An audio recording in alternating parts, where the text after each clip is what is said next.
Hey there everybody, welcome back to the 4-Strings Drummer, the channel. It's all about ukuleles. We've got tutorials, product reviews, all kinds of stuff. Tonight we're going to be doing a product review on a beginner ukulele kit. Is it good? Is it not? Is it something that you should buy for yourself or for your child, maybe for a Christmas gift or their birthday, if they're just getting ready to get started with ukulele? Let's take a good look at it and I'll make my recommendation for you. Okay, so the package that we're going to take a look at tonight is from the company called Mahalo. They're a very popular ukulele brand. They've been around for years and years. And this is one of their kits that they put together for beginning players. It's called the Learn to Play Essentials Pack. And I'll show you what's in the kit, but basically it's got everything you need to get going. Okay, so let's take a look in the box and see what's inside here. Again, nice looking little box. It's got a full list of all the goodies that you get here. Ukulele, gig bag, clip-on tuner. Looks like an extra set of strings. So, sorry, trying to get the flashing out of that light. Some picks, a ukulele guide, sticker sheet, and it looks like lessons with ukulele Bart Warburton. So I've seen some of his videos online, and he's actually pretty good. I mean, a guy, he can obviously really play, and I would think that his video would be very good. Well, let's take a little look here. Little gig bag that goes with it. Pull that up. All right, and then we've got a little goodie pack here. All right, let's see what's in this. This is the Ukulele Essentials Pack. Let's see if we can get a closer look at that without it being all full of light glare. Contains clip-on tuner, Aquila Super Nalgut strings, ukulele picks, ukulele guide, sticker sheet, video, and ebook download. Very cool. All right, let's open it up. Let's see. Let's look at the goodies here. How do we get into this without tearing it all apart, right? Christmas morning special. There we go. All right. Get that open. Nice little tuner. Perfect. Very handy. We got some picks with little smiley faces on them. How cool is that? All right. And it looks like inside.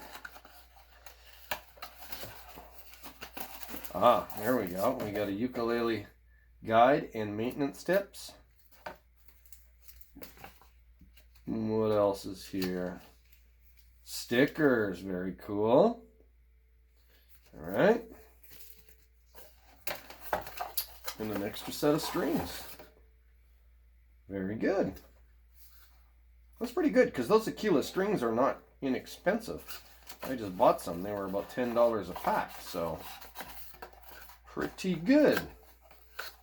I like the way they ship it. Using this as a bit of a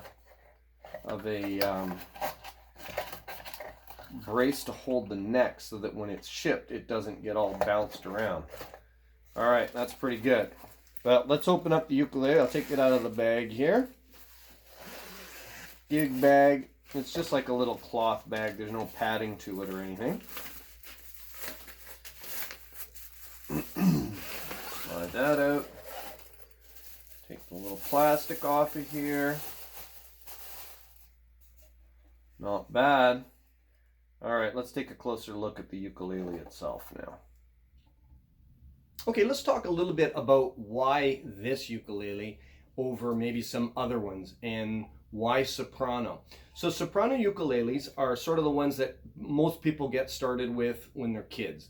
And the reason is that they're a little bit smaller. So it's easy for the smaller hands to reach all the chords. You don't have to do big stretches or anything like that.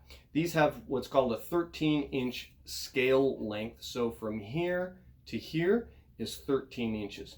I'll just show you here. You can see in the background actually a couple of different ones.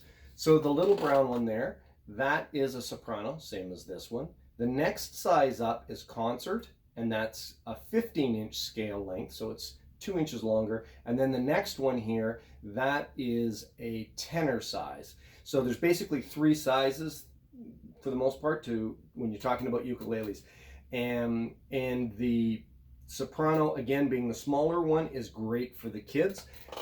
As their hands grow, you know, you become an adult, whatever, you need something, or you like something with a little bit more room, you can move into a concert or into a tenor. They all have different sounds though, so you don't want to confuse the fact that just because you're a kid you play a soprano, or just because you're an adult you play a tenor. It's not really like that.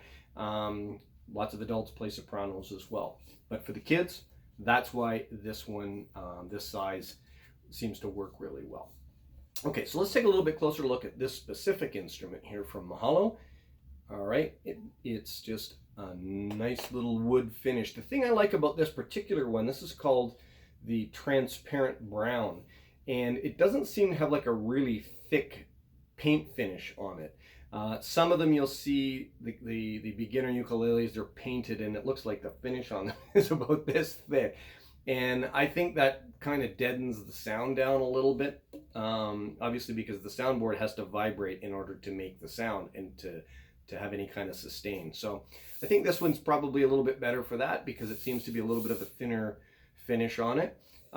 It's very traditional looking, just nice and plain. It has a little rosette ring here around the sound hole.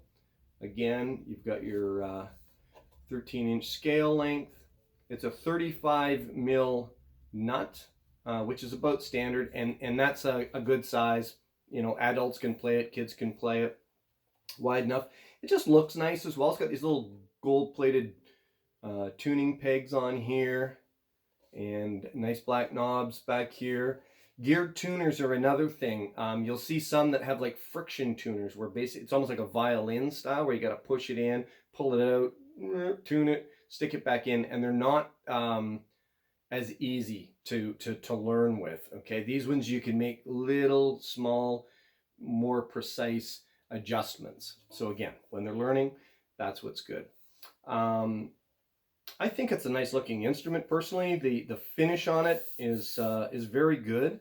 I wasn't sure what I was going to get. I just bought this actually just from Best Buy. I ordered it online, and I wanted to buy it the same way a parent would buy it, and see what you get. Okay, and I'll just go through a couple of the things that you want to look out for if you do buy one online. So the first thing, number one, is what they call the action or the string height. How high are the strings off the fingerboard? If they're too high, you really have to put a lot of pressure on in order to make it sound right, and that makes it more difficult for the kids or for anybody that's learning, because your hands don't have that strength yet, right? So you want to make sure that the strings aren't way too high. And a quick and easy way to do that and to judge if they're too high, if you just take like a business card and you put it in here at the first fret, that's this little wire here, you slide this underneath the strings.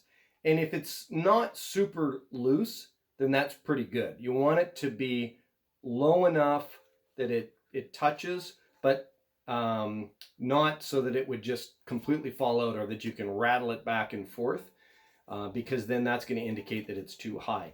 You also don't want it too low. So if you got to jam a business card in there, you may end up where the strings are buzzing on the frets. So something like that is about right. Just gives you a rough idea how high it should be.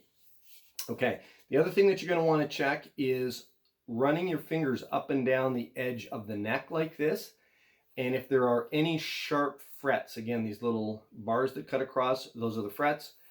And if those stick out and jab your fingers, you want to notice that, okay? Because when they're playing it, they're going to feel that if they're moving around, and you certainly don't want them to, you know, get any kind of little abrasions on their hands. If that is an issue and you find that they are pretty sharp, don't be afraid of it. You can fix that just even as something as simple as an emery board, a little bit of sandpaper from the garage, whatever, and just kind of sand it or file the very end. What I would recommend is if you do that, just put a little bit of masking tape around on the fretboard and around the neck, wherever you're going to do it, so you don't scratch up the finish. Up here, put a little piece that kind of wraps over the edge, so if you're doing this one, you know, your emery board slips or something, you don't want to scratch it up, right? And that's basically it. The nice thing that they've done here with the this end here, this is called the bridge. It's a slotted bridge. And what that means is that there's a little slot for each one of the strings. I'm trying to show you. I think that'll show up. And then all you do is, if you ever have to change the string, you just tie a little knot in the end of the string, you pull it into that slot until it stops, and then you pull the string up to the other end, you wrap it around here, and then you can tune it up. But it makes string changing pretty easy as well. Okay? This is actually a pretty good little instrument. I've already played it. In the kit, as I mentioned earlier, there's a tuner that comes with it, and it looks kind of like this sort of a thing. This isn't the exact one. I didn't want to open it all up because this will probably end up getting given to a kid in the local ukulele club. So anyway, but basically it makes it nice and easy to tune. You just look for the little light there. The little light will light up and tells you if it's in tune or not. When you first get it, it's going to take a little while for the strings to stretch in. So don't worry about that. That's normal. It's going to keep going out of tune. You're going to have to keep tuning it. Completely normal. That'll happen with any instrument. All right, let's give this a little sound check, and you can hear what it sounds like. Okay, you're not going to get a huge amount of sustain out of a soprano for starters, just because of the size of the soundboard. These ones you get even a little bit less, because being built with a laminate wood, it's basically like a fancy way of saying kind of a plywood, basically. They don't tend to vibrate as much, but that's okay. It's got pretty decent sustain for what it is. And pretty good volume overall as well. They're not going to be super loud. No ukulele really is. All right, let me just play it and it'll give you an idea what it sounds like.